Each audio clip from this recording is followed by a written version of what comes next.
And now Siri Karm from the Sikh community.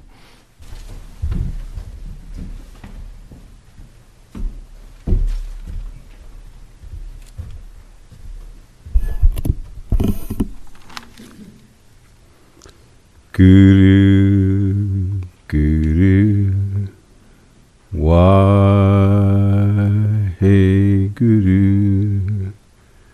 Guru Ramdas, Guru. Guru Ramdas was the fourth of the 10 Sikh gurus who lived from the mid-15th to the early 18th centuries. And each one of their lives manifested a different aspect of the truth. Guru Ramdas was called, or is called, the Lord of Miracles. And when we want to invoke miracles in our lives, or in the lives of others, we chant to Guru Ramdas. And the teacher who taught me this many years ago said, for a long time it was Jesus that we chanted to, that we saw as the Lord of Miracles. And now it's Guru Ramdas. And I said, well, what happened to Jesus? And he said, oh, he was moved over to another corporate function.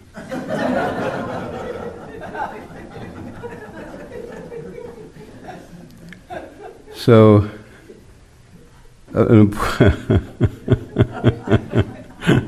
one way to look at it. The Sikh religion honors all religions. That we teach that nobody owns the truth, everyone shares the truth. And the white that I wear, as you may know, contains all the colors. And so its symbolism is that every religion contains the whole truth.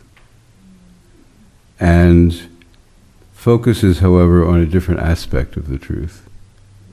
So Christianity focuses on unconditional love, as manifested by God sacrificing his son, Jesus, for all of us. The whole conversation about whether Jesus claimed to be the only Son of God. But, well, I'll share that. I'll actually share that with you. I believe that Jesus was much more expansive than he's usually given credit for. That when he said, there is no way to the Father but through me, he was speaking in the space in which a spiritual master knows that everything is one, just as God is one. There is no way to the Father but through me, the Christ, through me, the Buddha, through me, Moses, through me, Abraham, through me, Muhammad, through me, all the great masters who have come and will come. I shared that. I was speaking recently at a Christian school, the Boston Trinity Academy. And I was speaking to kids who were 12 to 18. And I shared that with them. The kids loved it. One of the teachers wasn't buying it.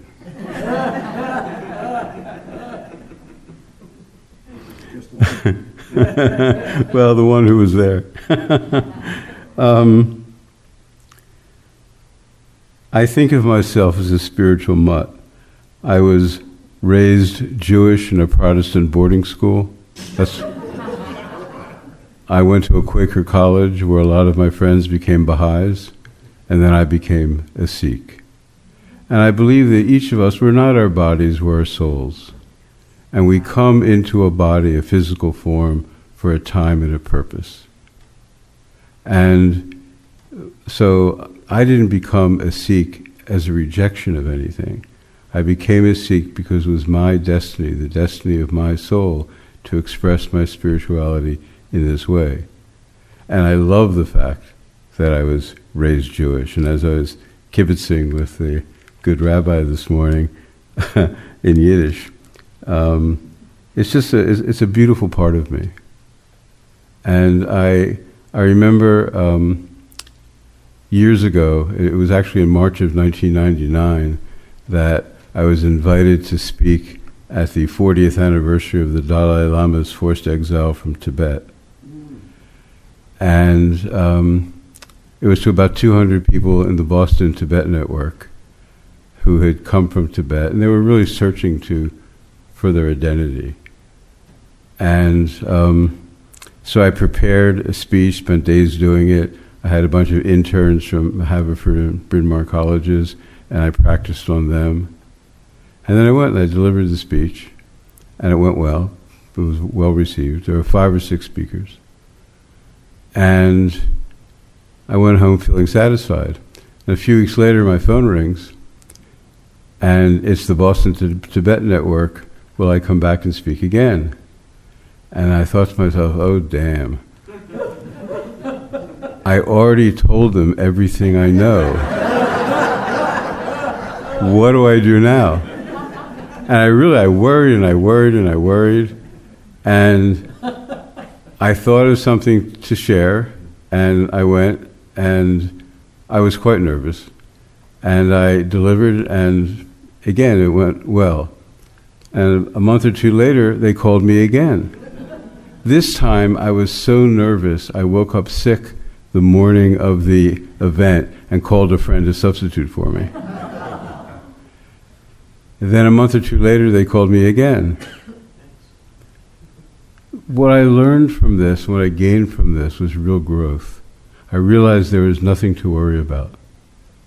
And so now I approach speaking engagements, which I'm privileged to do a great deal of, just with real relaxation. You know, and I thought about what I was going to say, and then I sat out in the parking lot and made some notes. And I'm using some of my notes. One of the things, or actually a big part of my life now, is interfaith activity. I speak in churches, I speak in mosques, I speak in synagogues, and I had a lovely experience in February speaking at I think I shared the Boston Trinity Academy, and the kids were 12 to 18, and every year they have an event over 4 days where they invite 25 to 30 speakers, 5 or 6 per day, and you send in advance your subject, or the title of your talk, and then the kids get to pick you. And you talk to two groups, 2 classes. I had 24 in one and 21 in another. And the topic that I picked was Seek Dharma, a warrior's path to God, love, and peace. And the kids were so inspiring. One kid who looked to be maybe a little older than 12, maybe 13-ish, could have been 12. You know, I shared about my life, and how if they'd met me 40 years ago, I would have been in silk suits, clean-shaven, neatly styled hair. And he raised his hand and he said, "Are you surprised at how your life has turned out?" He's a 13-year-old. And I thought about it, and I said, well, yes. But as I look back over my life, I see the hand of God nudging me where I was supposed to go so that I could grow in the areas that I was meant to grow in. And it's a constant effort. I don't think it ever stops. I'll find out, but I don't think it ever stops. This community, your community, is a beautiful part of my life, and I want to thank you for that. Whenever I come down here, this is, I don't know, 8, 9, maybe 10 times over about 8 years, I just am so happy on the way down here. Not that I'm not always happy, but I'm just so enjoy the moment, and I feel the energy of the space. And I just want to share with you that as individuals and as a congregation, you have an energy about you. We would call it an aura that's very powerful. You make a difference in people's lives just by being yourselves. And I want to thank you for that, and I want to make you aware of that if you're not already.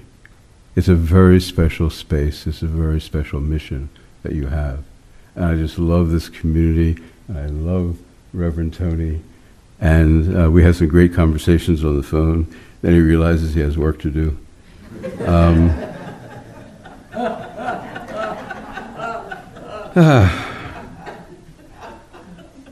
The more I delve into each religion, into each faith, the more I see and feel the same light of the same God. And I believe that because of my association with you, with my Muslim friends, with my Hindu friends, with my Baha'i friends, especially Baha'i's been an important part of my life for, 50 years.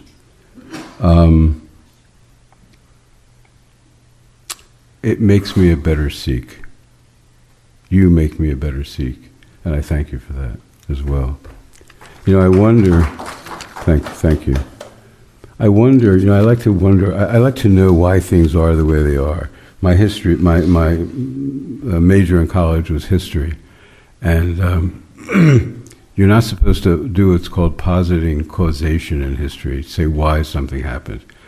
But I violate that all the time. I really want to know why things happen.